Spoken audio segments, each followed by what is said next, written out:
Um decreto do governador Wellington Dias está regulamentando a forma como é feito o transporte escolar no estado do Piauí. Um projeto de lei também já tramita na Assembleia Legislativa para garantir legalidade e uma prestação de bons serviços aos estudantes de escolas públicas. Nós estamos recebendo aqui no nosso estúdio o Controlador-Geral do Estado, Nuno Bernardes, que vai falar conosco a respeito deste tema e explicar que tipo de mudanças, que tipo de garantias essa legislação e esse decreto podem oferecer para os estudantes das escolas no estado do Piauí. Doutor Nuno Bernardes, seja bem-vindo, boa tarde, bem-vindo aqui ao Jornal do Piauí. Boa tarde, Joelson, boa tarde à população que assiste a este programa. Essa regulamentação, esse decreto do governador Wellington Dias, ele soluciona que tipo de problemas? O que é que diz o decreto do governador? Antes da edição do decreto, em janeiro de 2017, se a memória não me falha, o Ministério Público de Contas emitiu uma recomendação administrativa à Secretaria de Educação visando otimizar o gerenciamento e o controle do serviço de transporte escolar. Então, a partir daí, a Secretaria de Educação provocou a Controladoria Geral do Estado para que nós pudéssemos auxiliar, porque esse é o papel da Controladoria, ao mesmo tempo em que auxilia o gestor, é um órgão também que fomenta o exercício do controle externo a cargo do Tribunal de Contas. Então, a partir daí, a Controladoria orientou a Secretaria de Educação de como cumprir essas recomendações administrativas. E a partir daí surgiu uma adoção de vários procedimentos. Um deles foi a edição do decreto que estabelece um incentivo para que os municípios possam estar cooperando com o Estado na realização do transporte escolar dos alunos. Foi realizado também, está em curso um procedimento licitatório. A partir de agora o Estado vai remunerar o seu aluno, vai realizar o transporte, vai remunerar as empresas com base no efetivo, na matrícula do aluno, e não com base no quilômetro percorrido, que era o que ocorria desde 2011. Isso vai facilitar o gerenciamento administrativo. Ou seja, se atende 10 alunos, recebe por aqueles 10 alunos. Se atende 40 e assim sucessivamente. Exato. E não mais quantos quilômetros percorridos para deixá-los na escola. Exatamente. E o decreto, além dele estabelecer esse incentivo, uma das medidas foi o decreto, além de estabelecer o incentivo com as prefeituras, ele cria uma comissão interna, uma comissão de fiscalização do transporte.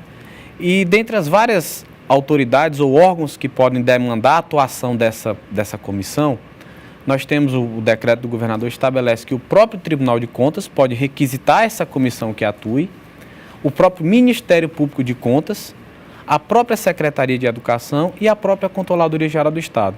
São órgãos que, dentro da sua atuação, percebam que algo pode ser melhorado, vai requisitar que essa comissão, formada por servidores da própria Secretaria de Educação, atue. Então, para otimizar e dar cumprimento a essa recomendação oriunda do Ministério Público de Contas, o Estado adotou basicamente 3 procedimentos. A edição do decreto, o envio do projeto de lei à Assembleia Legislativa e uma nova metodologia. O governador pediu que a Controladoria fizesse uma análise para que pudesse modificar essa sistemática do serviço de transporte escolar. Bom, o governo do estado tem essa preocupação nítida de atender a todos os estudantes que precisam do transporte. Admitindo que alguns desses motoristas, desses proprietários de transporte escolar não obedeçam o que diz a norma, como é que o estado pode agir? Pronto. Isso já está sendo feito na prática. O serviço de transporte escolar, algumas dificuldades são nacionais, ocorrem em praticamente todos os estados da federação. Nós temos alguns casos aqui que existem motoristas que realizam esse transporte há 15, 20 anos. Então, a legislação do transporte escolar, uma legislação federal, exige que eles tenham habilitação D, por exemplo, e foi detectado que em alguns casos não existe essa habilitação. A Controladoria Geral do Estado emitiu um modelo de notificação para que a Secretaria notificasse as empresas que realizam esse transporte para que elas adotassem esses procedimentos, porque os motoristas é uma obrigação da empresa. Isso foi feito e a Secretaria, até onde nós estamos acompanhando, a Secretaria de Educação notificou as empresas, foram apresentadas justificativas e retornaram ao Ministério Público de Contas para que o próprio Ministério Público de Contas acompanhe o cumprimento dessa recomendação administrativa. evidentemente que quando se propõe um endurecimento na norma, se quer combater irregularidades. Quais são as questões que mais preocupam o governo e a controladoria também quando diz respeito ao transporte escolar nesse tocante? Bom, em um primeiro momento, todos os órgãos administrativos existem por uma finalidade específica. No caso da Secretaria de Educação, sua finalidade específica é prestar uma educação de ensino com qualidade, prestar um serviço educacional com qualidade. Eu acredito que os índices vêm aumentando, e ter uma atenção especial para que o aluno tenha uma estrutura adequada para que ele possa ter o maior rendimento. Uma estrutura essa, seja por meio de uma escola bem estruturada, seja por meio de uma alimentação escolar adequada e seja por meio também de um serviço de transporte eficiente. Então é nesse ponto específico do serviço que foi emitida essa recomendação, e a Secretaria, com apoio da Controladoria, vem tentando cumprir com essas recomendações, notificando os responsáveis. Com a aprovação da lei, que já tramita na Assembleia Legislativa, o que é que vai aprimorar do decreto que já está vigorando? Primeiro, que não são todos os estados que têm uma legislação específica que rege o transporte escolar. No âmbito do Nordeste, nós temos Ceará e Pernambuco.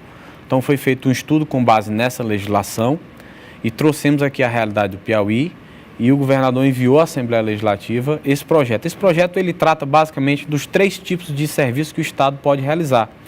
Seja o Estado realizando diretamente por meio do seu maquinário, dos seus servidores, seja o Estado realizando por meio de um termo de cooperação com os municípios, ou o Estado também contratando particulares, no caso, empresas que prestam esse serviço de transporte.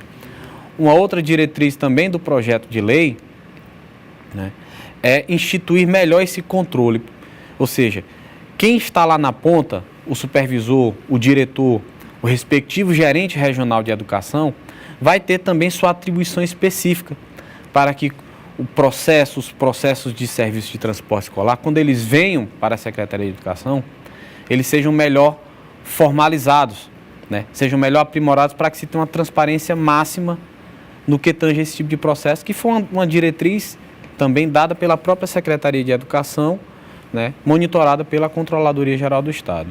Controlador, agora falando mais a respeito da ação da Controladoria Geral do Estado, no cotidiano da gestão, como é que vocês têm atuado para tentar diminuir gastos do governo? O controle das contas, nitidamente é uma preocupação da gestão do governador Wellington Dias, controlar o excesso de gastos. Isso tem sido, até que ponto a Controladoria tem colaborado nesse trabalho? O governador Wellington Dias deu basicamente 3 grandes diretrizes para a Controladoria: economia de despesas públicas, auxiliar o gestor na regularidade da gestão e fomentar o exercício do controle social. Explicando de trás para frente, no que tange ao controle social, a Controladoria lançou um aplicativo de gestão transparente, inclusive o Estado foi homenageado por isso. Alcançamos uma melhoria dos nossos índices de transparência do Poder Executivo. Nós saímos de uma nota de 6,67 em janeiro de 2015 e alcançamos uma nota de 9,58 na última avaliação da escala Brasil Transparente pela Controladoria Geral da União. No que tange a regularidade da gestão, nós estamos assessorando os gestores públicos para executar as despesas de maneira mais adequada. Uma delas é evitar a devolução de convênios. Somente em 2017, nós já evitamos a devolução de mais de 200 milhões de reais em convênios. Como isso ocorre? Às vezes o órgão federal vê uma prestação de contas, muitas vezes não enviada adequadamente, e solicita que o Estado devolva o valor do recurso. Nesse caso, a Controladoria Geral do Estado atua em parceria com cada órgão que recebe recurso federal. O que nós entendemos que é justificável e tem plausibilidade legal, nós apresentamos. E isso há uma redução, muitas vezes há uma eliminação da devolução de convênios, mas muitas vezes há uma redução drástica, o que também é uma economia para o Estado. E no que tange às despesas públicas, o governador deu um foco para que nós atuemos muito nas licitações. É onde nasce toda a despesa pública. Então, a despesa pública, existe um órgão muito importante do Estado, que é a Procuradoria, que faz o olhar jurídico, o olhar legal do Estado.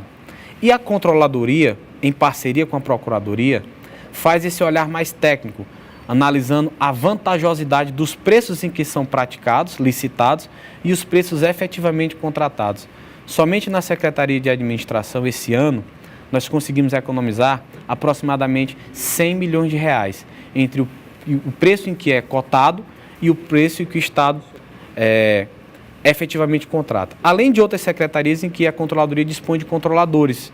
Secretaria de Justiça, Secretaria de Saúde, Secretaria de Educação, temos um controlador da área da engenharia que também está conseguindo bastante êxito nas suas atuações. Então, assim, são basicamente essas 3 grandes diretrizes que a Controladoria Geral do Estado atua, prestando esse serviço de controle e transparência para a população. Eu queria agradecer ao Controlador Geral do Estado, Nuno Bernardes. Muito obrigado pela participação conosco aqui no Jornal do Piauí. Estamos à disposição, Joelson, e a toda a população, estamos à disposição. Muito obrigado.